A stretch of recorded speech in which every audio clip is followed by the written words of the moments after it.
Happy New Year, and welcome back to the place where we like to share inspiring stories of growth. I am your host, Jessica James, and this is the I Empower podcast. Whew. Oh my gosh, I'm so excited to have you back for another season of empowering stories. And when I say I have a season for you, I really truly mean it. We are back and ready to start the new year with some gentleness and some self-love. So like I mentioned in my last episode, I took a little break from airing episodes and I had this beautiful person reach out to me who is today's guest, and her story actually gave me the encouragement and the extra little boost that I needed to get this podcast back on the air. It fits right into the new year, winter solstice, new beginnings, and how we can kind of break that cliche and how we can embrace the winter and the changes that are going on inside of us during this season.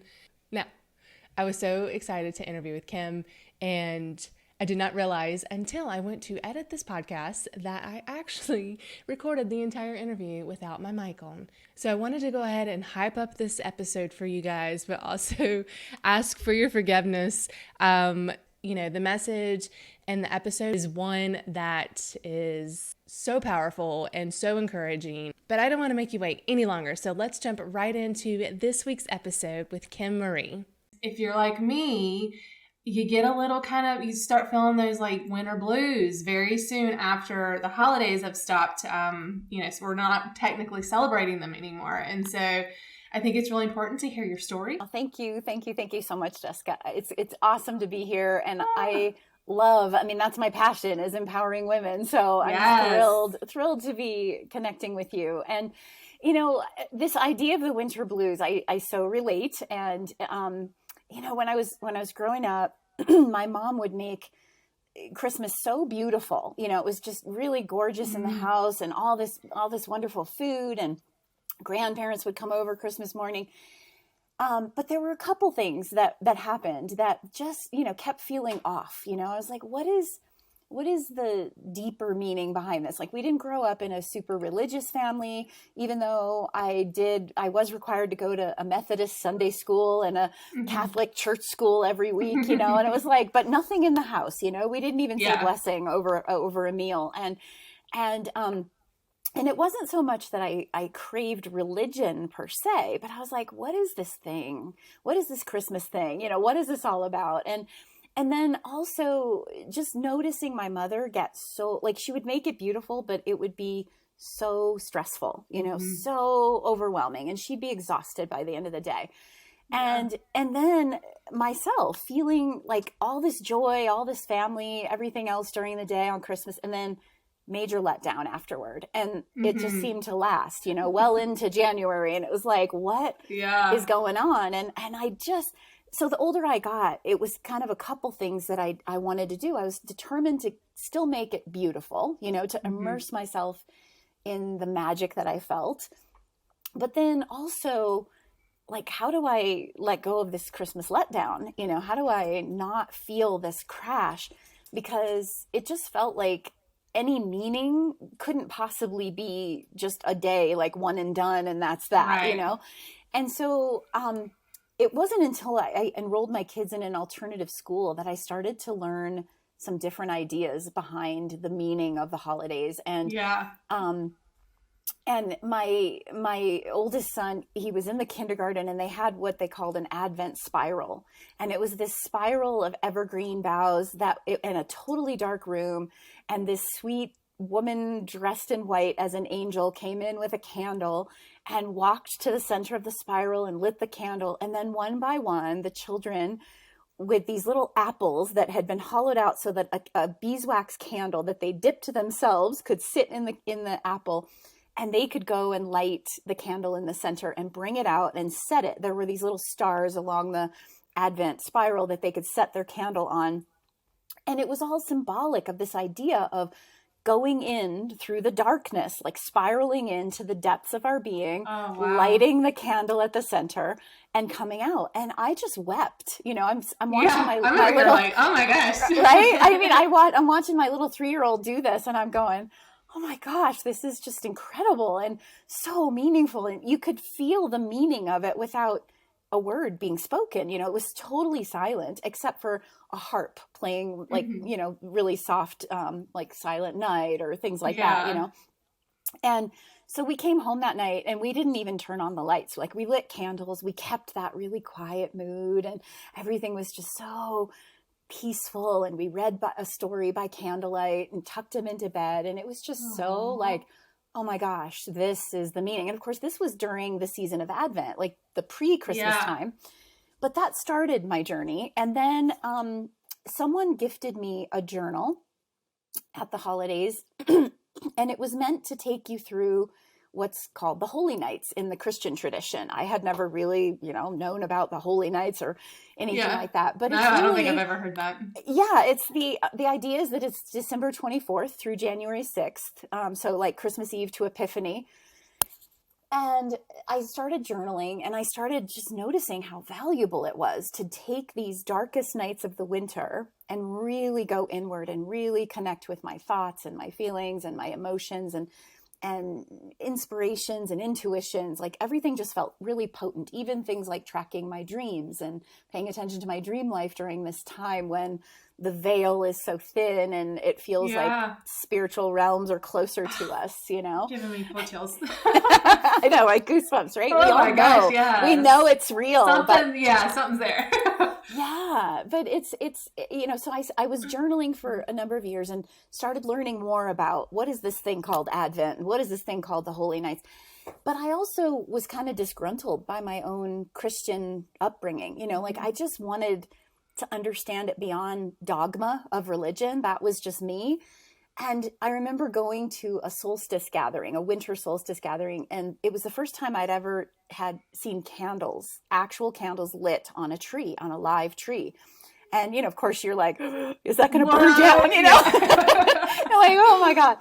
And, but it was just so like the solstice, the shortest day of the year and, honoring that space combined with learning about like the Advent wreath and having the idea that the candles are indicative of the kingdoms of nature. Like these were all things I was learning. I mean, I could go into a whole thing, but ultimately what I did was I found myself falling so in love with the nature aspect and the connection to the rhythm of the seasons, the rhythm of the year, and how impactful it is on our own soul, our own psyche. And I ultimately ended up creating my own journal that I now am in my 9th edition of publishing every single year that takes people through this journey, which we're right in the middle of now at the time of this recording. But it'll go through through January 6th. And, it's this super powerful deep dive that the Christmas letdown was no more for me. I just found myself immersed in tuning into my inner light in the midst of the darkest time in the year, which is really what we're being asked to do in the rhythm of the year. So yeah. Oh my gosh. I mean, everything you're saying, I have so many things I want to say. Oh, wow. I mean, it's so awesome that you're highlighting, one of the things that you said about like nature, tuning into that and like how I think industrialization has really kind of made us miss that. Like we don't see that. Everything is just so now and like everything takes, and I think we had the opportunity to talk before we aired, and I'd mentioned, plants and how I'm like super into plants right now and how a lot of plants like go dormant. There's a dormant season for them. There's a dormant season for a lot of animals. And so, it's making me think of like the darkest time of year and just kind of like taking that as an opportunity to slow down and just kind of be with yourself and give yourself rest. And so does that play a part into what it is that you're teaching people?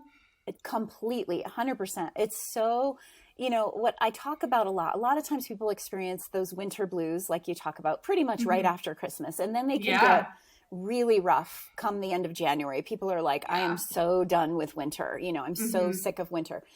But when we can tune in to the rhythm of the year, and we also embrace the idea that we are not part of nature, we are nature. So the way things are impacting the plants, the animals, etc., it's impacting us as well. And so there's a reason animals hibernate. There's a reason the plants go dormant. But the interesting thing is a lot of times people think, oh, the earth is so alive in the spring with the blossoms and the summer with all the flowering. But the reality is that's the after effect. The earth is actually sleeping during that time. During the winter is when the earth is so alive, when the earth is like doing all of its work below the surface. Wow. It's preparing. I've never thought about that. Yeah, it's really this, like, under the blanket of snow or the blanket of cold or the blanket of darkness and quiet, so much is going on below the surface. And when we can begin to connect with that within ourselves, we somehow develop a greater tolerance for the winter, because we go, a lot of times part of the reason for the winter blues is, I don't know what my life is going to do. My life feels off course. I don't know what I'm doing. Everything feels so dark and bleak, and we blame it on the sun, or we blame it on the darkness. But in reality, it's part of our own struggle to be patient with the process. And then I also have a Celtic heritage. So I love to look at the Celtic pagan festivals. And there's a festival, of course, they celebrate the winter solstice, but the next festival is called Imbolc, and that's February 1st, which is the perfect time. It's also a festival of light, and it's the perfect time to start noticing the quickening of the seed, right? The seeds are below the surface. They're kind of dormant, but there's all this work going on to start to get the soil ready to really nourish them and allow them to sprout.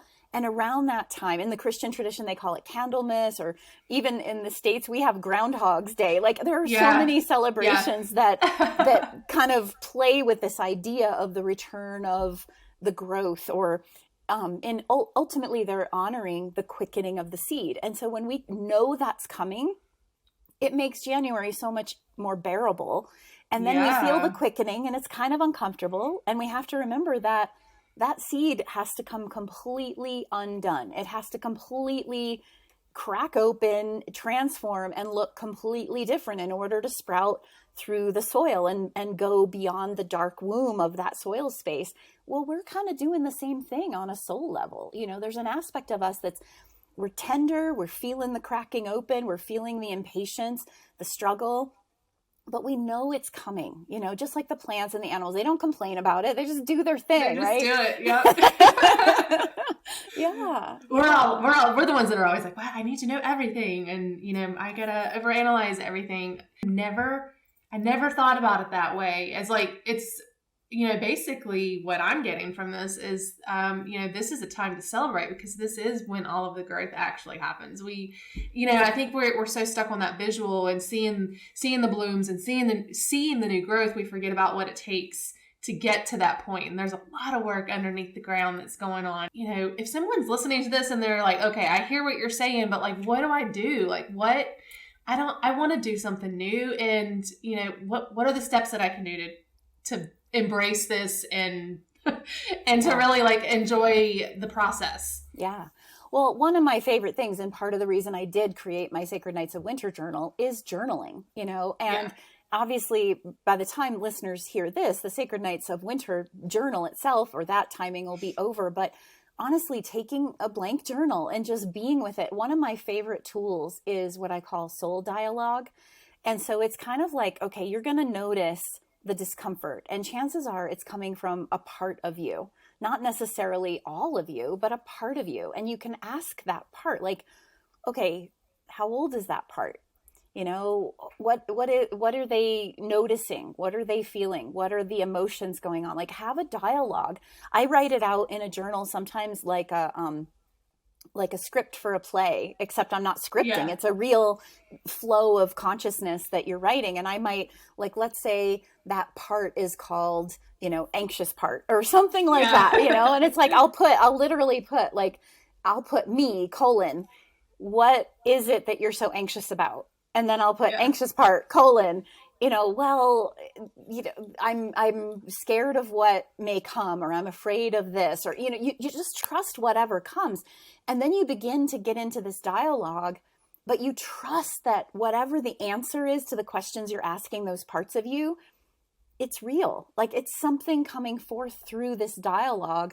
So that's my favorite journaling tool. And I do, on my website under free gifts, I do have a free download that is a journaling workbook or a guide that people can pick up that talks about a few different techniques for journaling. But I'm a big Awesome. advocate of journaling. I just think that that's such a powerful way to move through it and actually do Yeah. that. And the second way I would say is go be in the space, go be in nature, be in the cold, be in the dark, take walks in the Mm, snow, take walks in the darkness. Um, Connect with what it feels like, connect with that mm, imagination of what's going on under the surface as I walk upon the earth, what's happening as the stars are speaking to the earth during this time. We need to remember that the feminine is the archetype of winter. And so when we talk about empowering women, oh my goodness, like it's such a shame that we disregard this season as such a powerful way to connect with our feminine roots, because mm. that's when the work is being done. That's the womb space. That's the space of regeneration and rejuvenation. And out of the darkness and the uncertainty and the chaos and the womb space, we birth our creativity, we birth something new. And so just remembering that and tuning into it, whether it's through your journaling or through your walks in nature, what a powerful way to make the Oh, most of those times that feel a little bit fallow, right? yeah.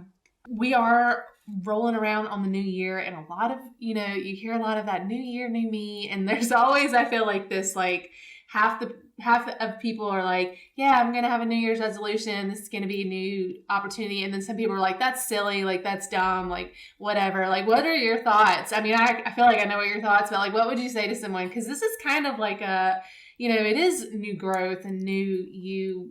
How do you feel about that type of attitude? Over the years, I have experimented with all kinds of different things. And again, honoring the rhythm of the year and the cycle of the seasons, that is something that I ultimately created also a program called Solace that takes people through this 4-stage journey of remembering who you are, reconnecting to what matters, like your values, your sense of purpose, that kind of thing, re-envisioning new possibilities from that remembering and connecting that you've done, and then ultimately rebirthing. And it does follow the rhythm of the year, but it's also microcosmic. Like we might go through those stages in 1 week at a time, right? Like, Right. so it does, remembering is associated with spring, reconnecting with summer, and so on and so forth through the seasons.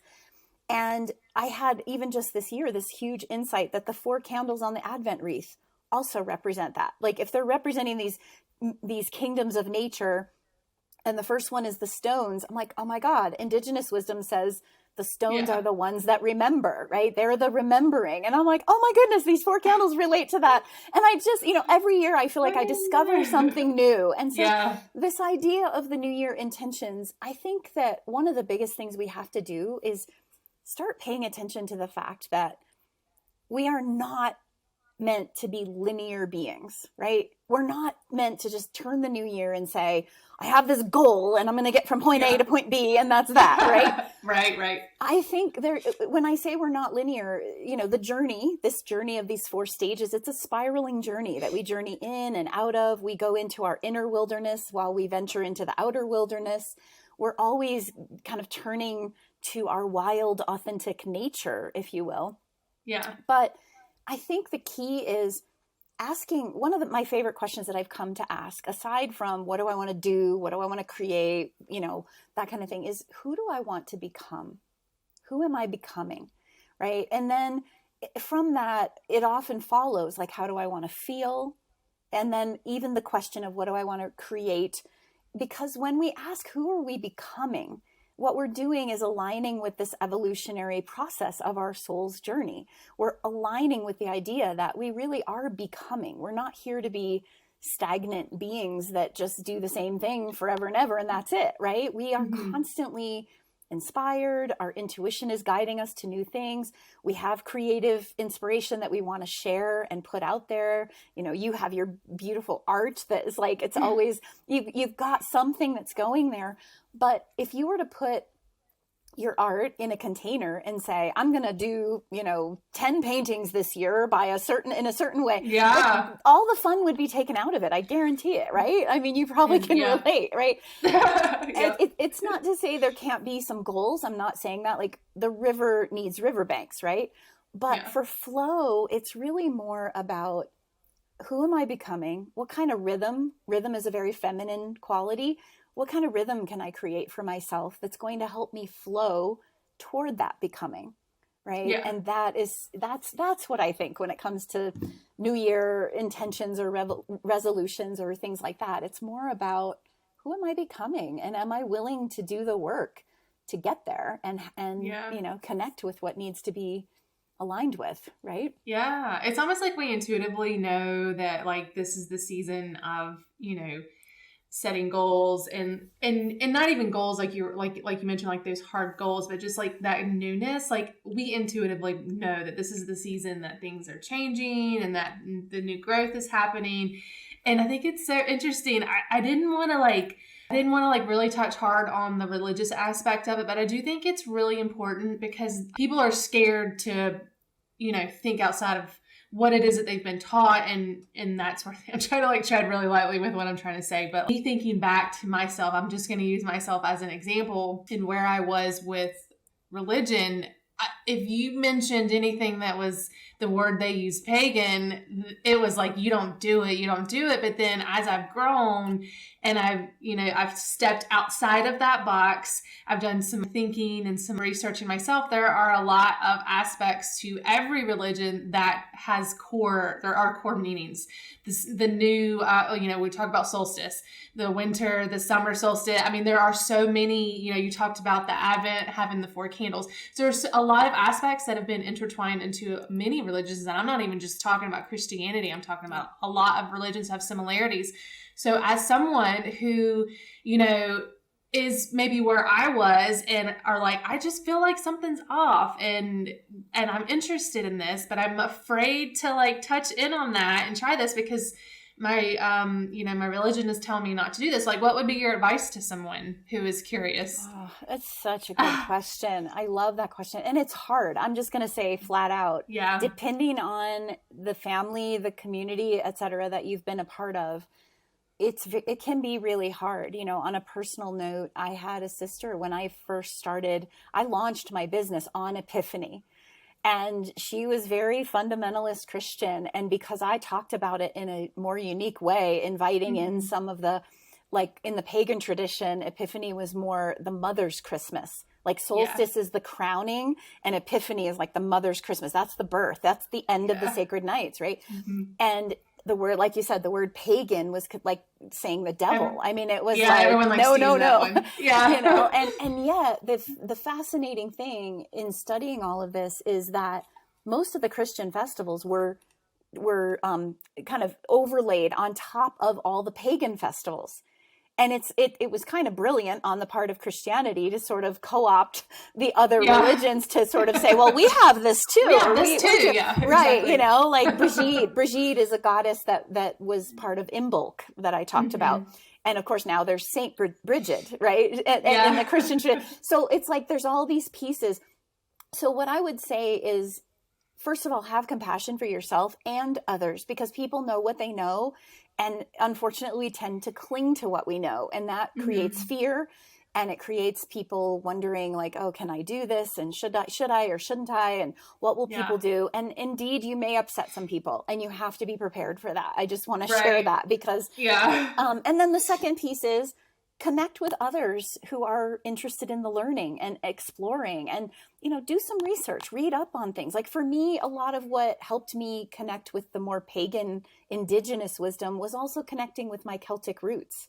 I come from Celtic roots. And so it was like, what was their celebration pre-Christian, and we're all indigenous peoples at a certain level, right? We all have indigenous roots. And so I think sometimes returning to those roots can be so powerful to help you explore. And it's really more of almost like a research project as opposed to converting to paganism or Druidism or something, it's like, it's not, and I don't think of myself as any kind of convert. What I see is exactly what you said. There are so many festivals of light that honor this return of the light for the solstice. Like there's wisdom in the simple cycles of nature. And so for me, that's where I turn first. Like I always feel like nature is my actual church, and love is my religion, as Rumi said, right? There's that. But at the same time, I think all of the wisdom traditions, Christianity included, they have so much to bring, so much to offer. Even the Yeah. birth of the Christ, there's this aspect of, well, what is the Christ? You know, this Mm-hmm. man, Jesus, seemed to embody this incredible light. Well, the Bible also said we can do that too, right? Yeah. That we, you know, you will do all I have done and more, I think is one, and I'm not a big Bible quoter, so I have no idea where that's said, but I know I've heard that. But it's that kind of thing. Like, how can we tune into like the Christ consciousness or the Christ light, or however we want to look at it? And that's really what most traditions are looking at. They're looking at that sense of consciousness, that sense of awareness, that I am, you know, that sense of full selfhood. And so for me, I think, you know, when you're struggling with it and you have this story that I'm a sinner if I think differently, or I'd say, you know, be gentle with yourself, be gentle with others, because they're not always going to understand. So you don't have to get mad at them. Don't expect them to accept what you're doing, but go forth from your own heart and trust that it's really okay to explore if you have that longing and that craving to explore more deeply. Yeah.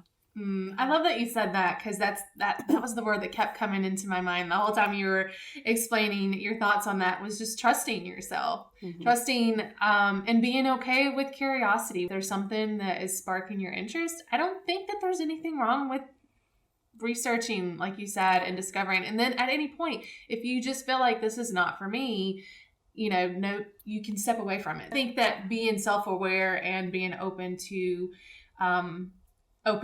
something that's different than what you've been taught can make a huge difference. It's made a huge difference in my life. And I still don't even know where I think or what I do. I mean, I love hearing everyone's, you know, thoughts on it. There are tons of books on it. And, you know, I think ultimately it's just, life is a journey. And so I think of it like as being in school, I'm just going to keep learning. It's so true. And there's so much around the idea of, I call it navigating extremes. You know, there's this aspect of, yes, we're naturally curious, but our fears and our anxiety around that curiosity, when we live in a culture that says this is how it's done, you know, what happens is we cling to one extreme or another for the sake of feeling safe.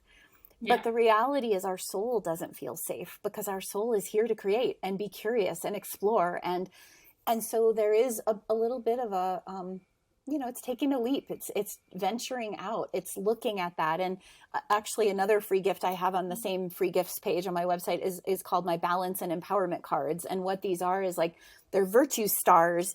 And it's kind of this idea of like using one of them as an example. It's courage combined with carefulness becomes the power to change. But too much courage has us being foolish, or too much carefulness has us being cowardly. And so it's looking at, where am I clinging and not venturing out, or where am I overly being foolish? And how can I find that balance point of empowerment that allows me to actually find myself changing, or allow for growth and evolution? Like, that's one of the 12. There's 12 cards that you can print out and use. But it's such a powerful way to look at, where do we cling to ideas. It's totally fine to decide this is going to be my belief system. But one of the beautiful things about looking into other things, you start to understand other people better. And that's the magic in it. That's the beauty in it, because it's not about right or wrong. It's about, we all have our different ways that have us learning or feeling safe, or, you know, feeling loved or feeling belonging, or whatever it is that we're seeking in this lifetime.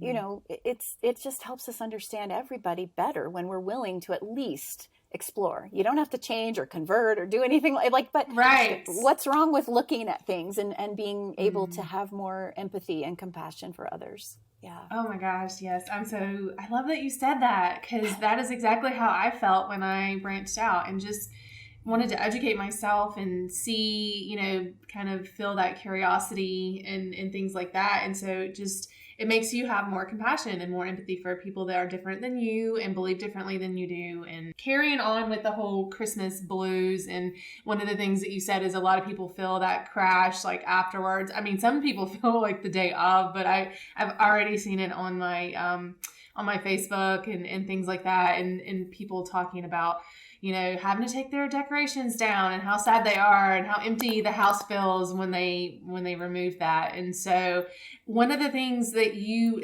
are in the middle of your journaling. Is this like a guided? Tell me about this. I know we're going to air this episode during this happens, but anyone that like listens to this and is super curious, they can jump on your mailing list and join this course next year. So tell me about this, because this I feel like would totally help that person feel, not worry about taking down those Christmas decorations or those holiday decorations. So I leave my stuff up through Epiphany, through January 6th. Like I do not take it down, right? Yeah. And so that's part of it too. For me, like I'm going to take the time to just deck the halls, as they say, right? And put the greenery up, put the decorations up. But like part of the reason it's so magical is like I have candles out, I have twinkle lights on the tree, I have, greenery, and that also feeds the soul. Like in the dark times, why not leave the twinkle lights up? Like I remember years ago, someone who ran an Airbnb, they left the decorations up through January, and I was like through the whole month of January, and I was like, really? Wow. Okay. That's amazing. And that was my first encounter before I started studying more deeply any of these other ideas. But I think, when we think that, oh, it's over, it's just, Christmas is done, let's take down the decorations, throw out the tree, whatever, that's part of, I think, what is almost a shock to our system. We're not done with it. We are literally in a womb space of birthing, of gestating. And when you kind of rip that up too early, it really is like a shock to your system. So I think we create that because we think we're supposed to take it all down and it's all done. But if we let ourselves sink into it and we don't go running about and we allow ourselves to retreat, that is what the journaling process is all about. So the journal goes from, I always have a different theme every year. This year's theme happens to be connecting with sacred feminine, which is awesome.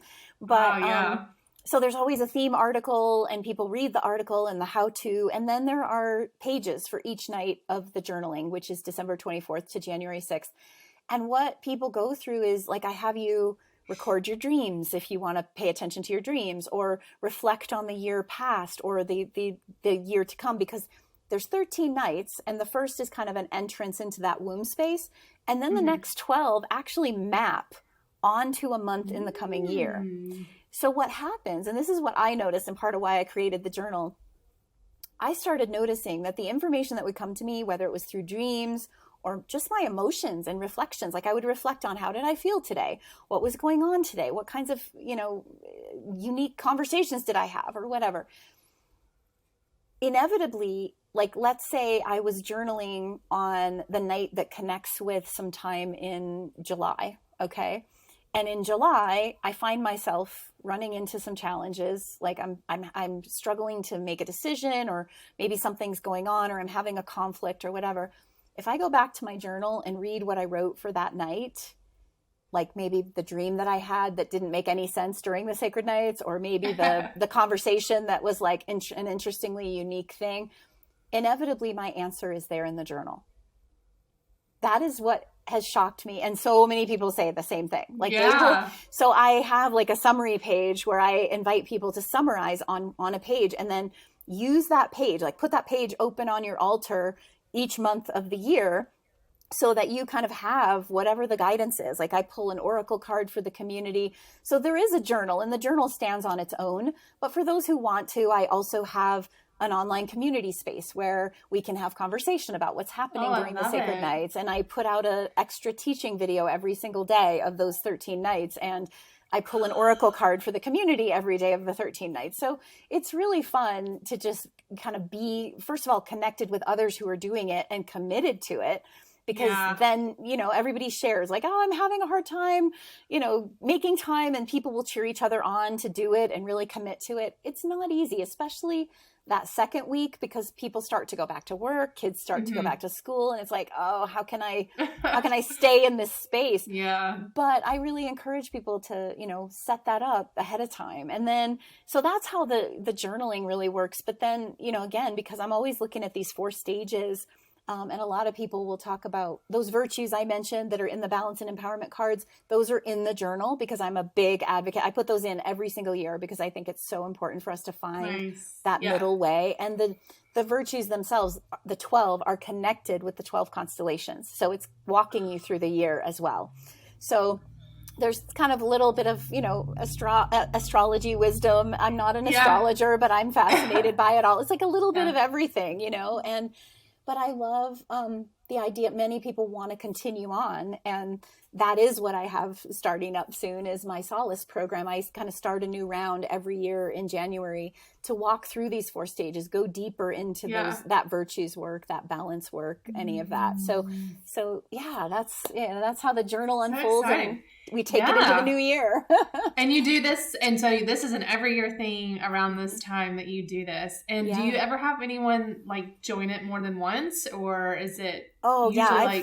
I've got women starting their 4th year in the Solace program, or, women journaling for their 6th or 7th year. Like a lot of people really, it's become like a tradition for them. So I love it. It's awesome. It's like their little treat too. Like, I one of the things, it just made me think, like putting yourself first, like that stuck out to me too with what you were saying, you know, how hard it is that second week that, hustle muscle starts back up. And so, that's one of the things that we talk about a lot on the show, but I even talk about when, I think about just doing things for yourself. Like we have to be intentional about putting ourselves first, even if it's for 30 minutes a day, like absolutely do something for yourself. And so like this, me thinking about doing this at the beginning of the year, it's like perfect opportunity, but also it's, really just prioritizing yourself. Cause if we are burnt out and we don't have anything left, then, you can't pour from an empty cup. So, well said. That is so true. It is so true. And it does. I mean, one of the things I teach is like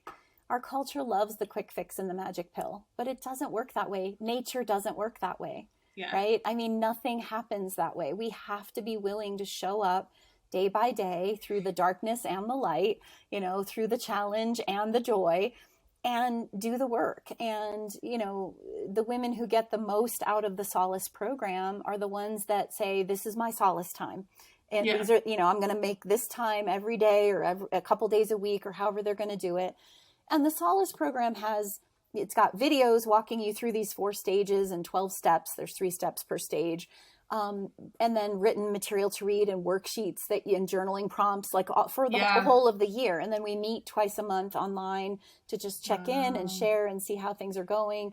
And there's also an online community space for posting and being in conversation. And so it's really this like, okay, if you're going to do it, don't do it because like, oh, it's a new year, new me, I'm going to try something new. Yeah. Do it because like you're really deciding it's not just new year, new me, but like, here's what I want to become. Like, I want to pay attention to who I'm becoming, and I want to dedicate the time to it because I matter. Like, this is important. I'm going to take care of myself, give myself something to nurture myself. Like, I always encourage people, like, don't do it on a whim and then never participate or do the, do the learning material or anything, because that doesn't do any good. But if you're willing to actually look at it and walk through it, those are the women that get the most out of it. And it's massive changes. It's the kind of thing where I know I struggle because I am a life coach, in the broadest sense, but I do focus a lot on self-leadership,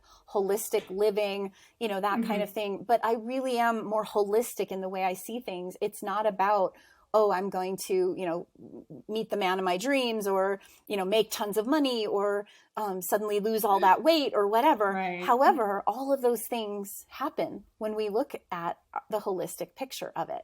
I have women who say, I joined the program thinking I was going to get a divorce and now my marriage is better than it's ever been. Or, I joined the program on anti-anxiety meds and I'm off my meds and feeling happier than ever. And I've started a business and blah, blah, blah. Wow. It's like about connecting to you and getting out of that rat race and being willing to listen and tune in and practice the way that you want to be, how you are becoming, so that all of those things can start to happen all by themselves. Like you don't even have to, most of the time we set these goals and we say, I'm going to build a business or I'm going to make X dollars or I'm going to lose the weight this year or whatever. And honestly, that's why none of it sticks, because we're not going deeper and looking at, what do we really want? What do we remember about who we really are? What do we reconnect with about our values and our sense of truth and care and purpose, right? And so, yeah, and from there we get to envision new possibilities. So I love it. And it's about how we relate with the world, how we relate with others.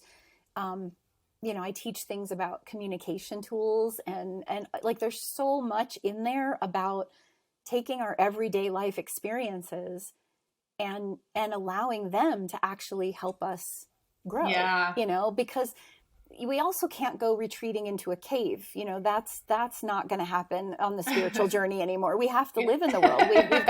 We've got to pay the bills. We've got to have jobs. We have relationships that get complicated and are challenging or whatever. And so for me, it's all about bringing practicality to spirituality. Like we can't just study this stuff and have these moments of bliss and then go back into the day. It's like everything in the way that I do things is always about this evolutionary path that is ongoing every day with everything that we do. I mean, I make laundry folding a meditation, like it's not, it's like, how can we make our everyday lives sacred and be truly authentic within ourselves?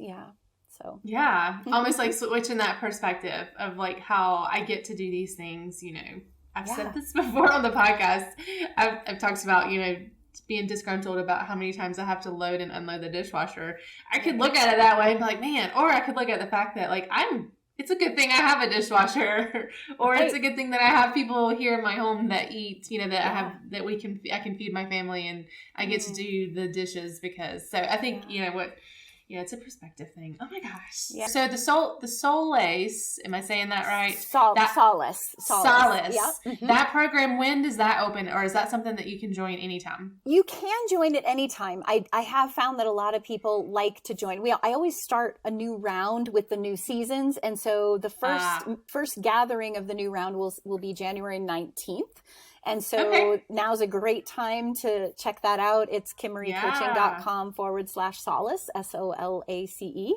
And, I called it solace because soul is for the sun and ace means one. And it's like, I look at this as the sun personified, the light within. And so we're coming off this winter, the winter blues. We are being asked to find the light within and become one with it. And solace, of course, is a word that people think of as finding a sense of inner peace and calm and, wisdom and that kind of thing. And so it's all of those things, and it's just an easy entry. Yeah. Very awesome. So I'll make sure that I link all of your information in the show notes. So if anyone's like, this is super interested, I need to know more, you can just do one click and jump right in there into Kim's website. And of course, I'm sure I could say for her, if you have any questions, you can always shoot her an email and she'll be happy to answer those for you. Absolutely. Oh my gosh.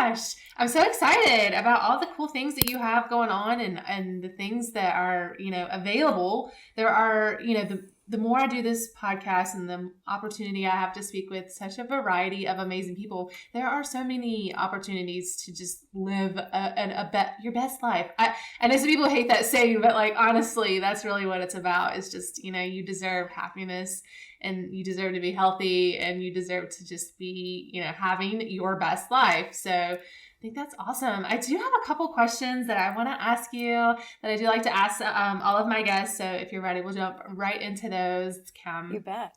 All right. So if you could give yourself, what would be the best piece of advice that you would give a younger version of yourself who may have been like in the thick of struggle, if you had a few moments with them? Oh my gosh. You know what? I'm going to say two things, if that's okay. One would be, this too shall pass, right? This idea that we really do get through things, especially when you're young. Sometimes young people feel like it's just never going to end. This hardship is going to last forever. So it doesn't. We will go through cycles, and it's hard to become a young adult, to become who you're becoming. So trust that. But that's the second part. Trust yourself. Often we don't honor that we have this intuition or we have this knowing or we have these questions, and we push it aside because society or culture or whatever says, no, this is how it's done, or this is, we do live in a patriarchal dominance culture, and questioning authority is not allowed, so to speak. And so we get afraid of that. And there are kind and polite and thoughtful ways of doing that. And I just encourage you to do it. Ask the questions, put yourself out there, trust that the questions matter, and your questions will help us all to grow. So yeah. Oh my gosh. Yes. I feel like I could use that right now. Right? That's so awesome.